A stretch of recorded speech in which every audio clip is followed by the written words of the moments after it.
Hey, everybody doing Vermont Gran Fondo on June 28th. This is week 5 of our training program. I've been doing videos and a blog weekly.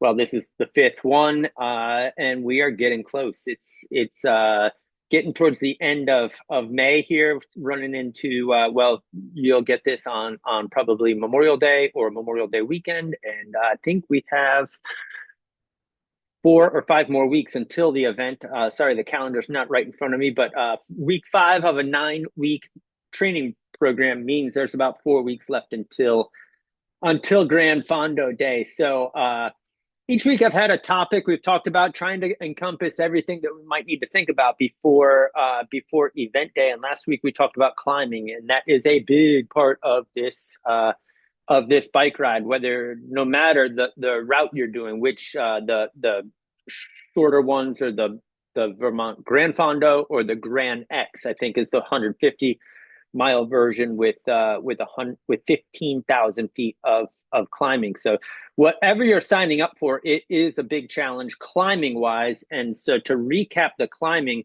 on event day, climbing is about pacing. Okay.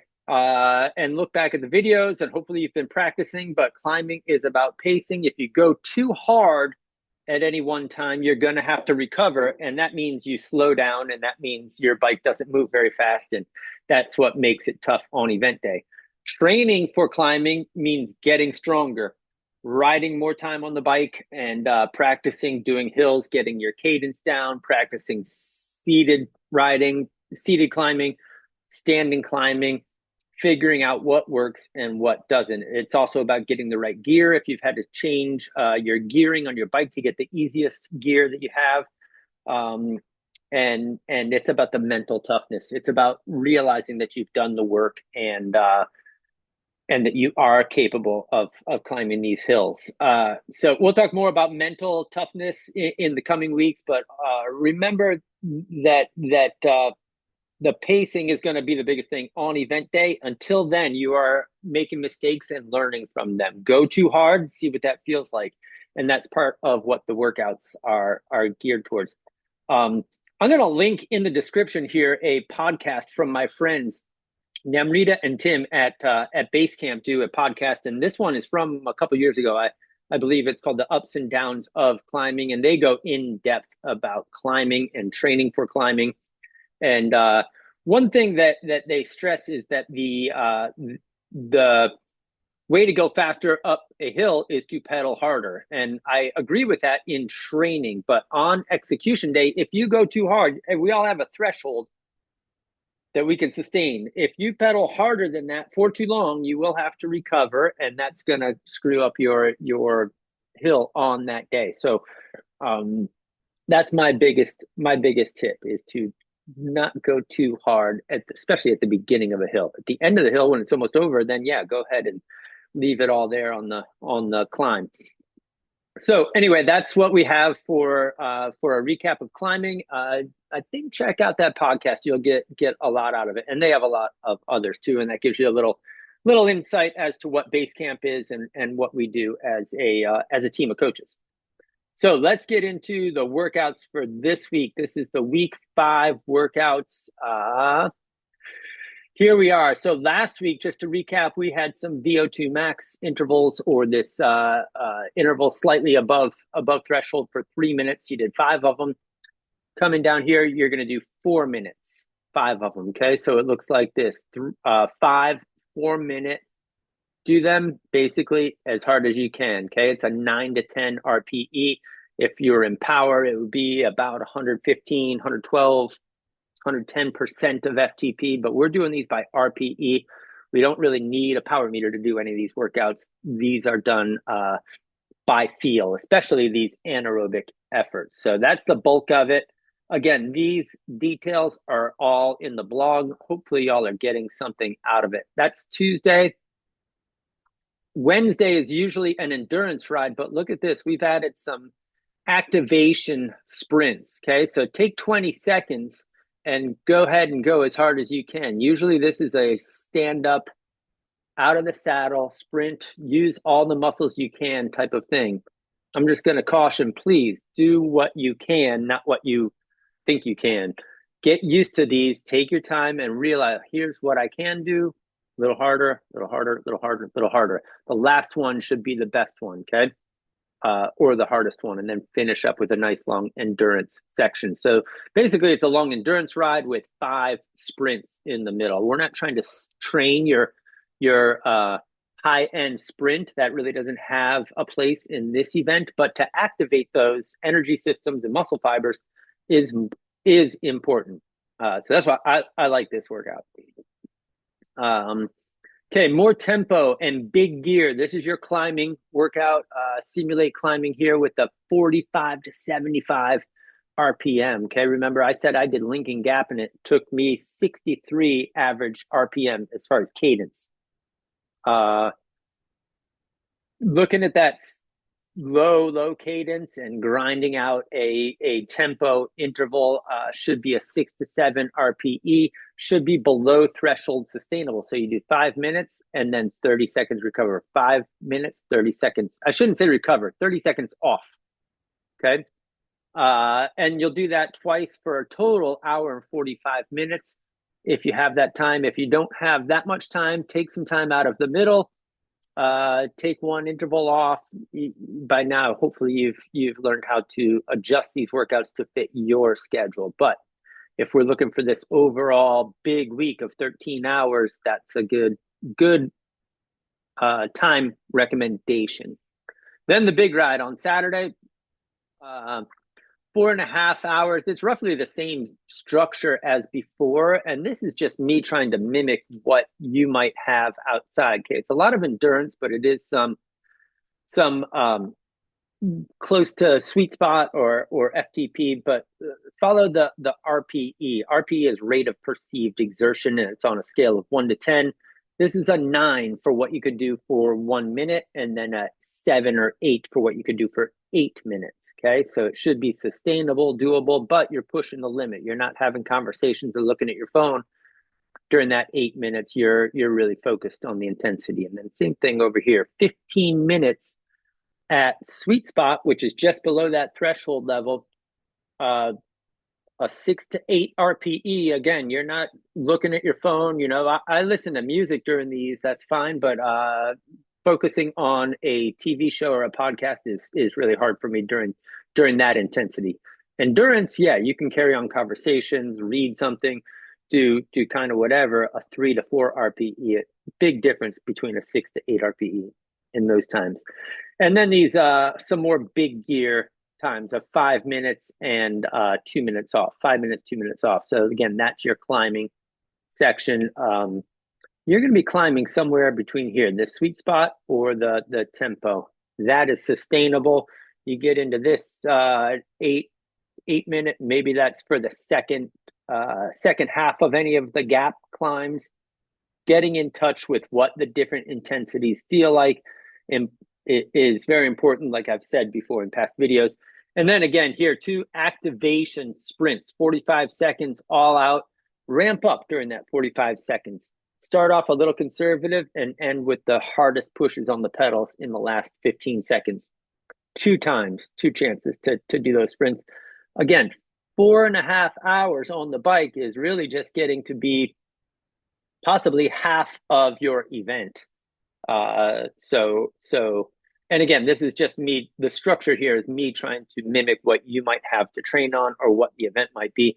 You don't have to go out and mimic and do this exact structure in your route or environment, your terrain.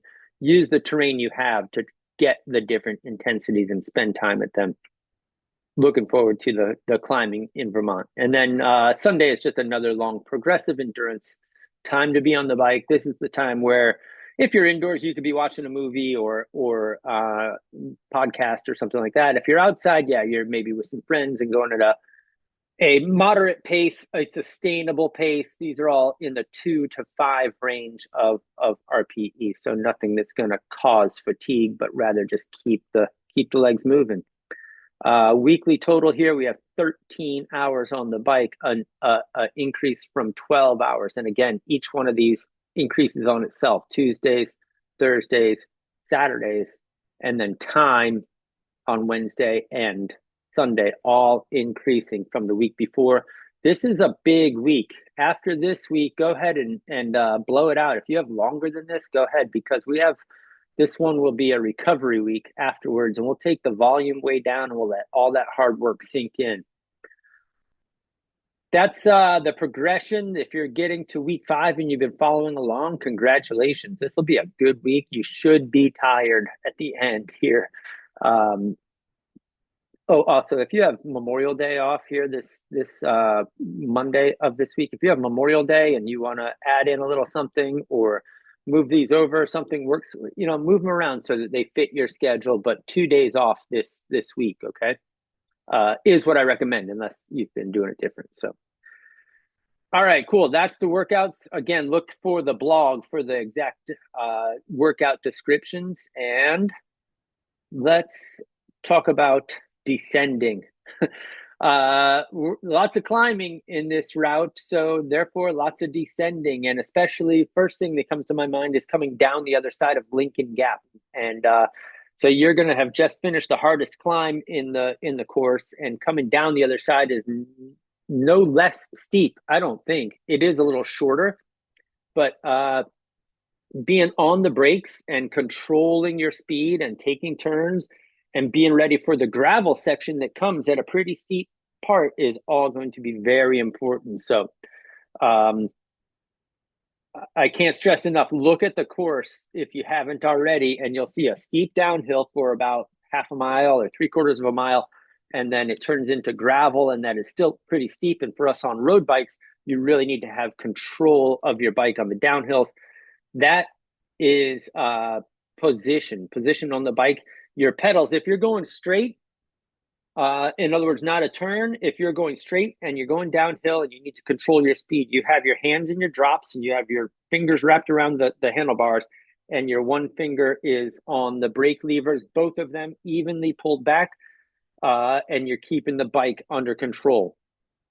Your hips are up off the saddle, slightly pushed back, and that means you're in an athletic stance with your knees bent, your feet I like them at 3 and 9 while you're going straight. When you start to turn, you put your outside foot down and you put weight on that outside foot. Again, keeping control of your speed so that you don't get out of control. There are hills in this course where you really need to be able to do that. So please, if you can, practice on a steep climb or think about it. And then adding the turns in requires just a little bit extra. Hang on. A little bit extra looking ahead, and how is the turn and how steep is it, and determining how fast you can go safely and keep the bike under control.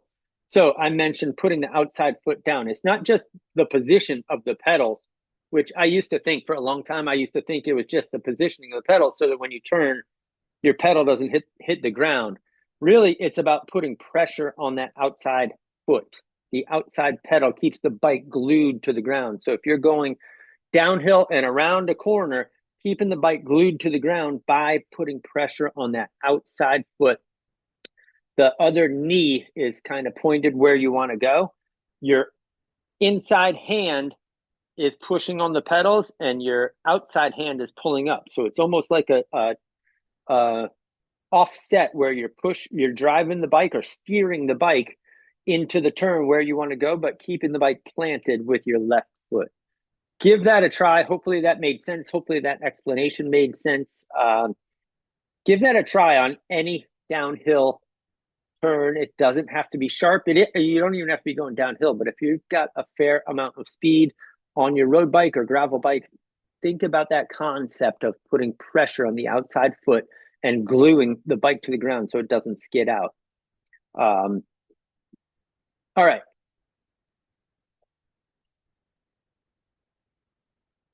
So just to recap real quick, in descending, you want to be off the saddle. If you're on the saddle, you have a tendency to be thrown forward if you squeeze on the brakes. But if you're up off the saddle, pushing your hips way back, hands in the drops, you're in an athletic position and more able to adjust to the different terrain as it comes. You want to look for setting up turns setting up, so come into a turn wide and look at the apex of the turn, putting the pressure on the outside foot and steering with the inside hand. Okay, I know this is all kind of technical, but maybe I'll find another podcast, or y'all can look up some YouTube videos on the proper downhill cornering technique. Give it a try though; it's pretty intuitive once you do it.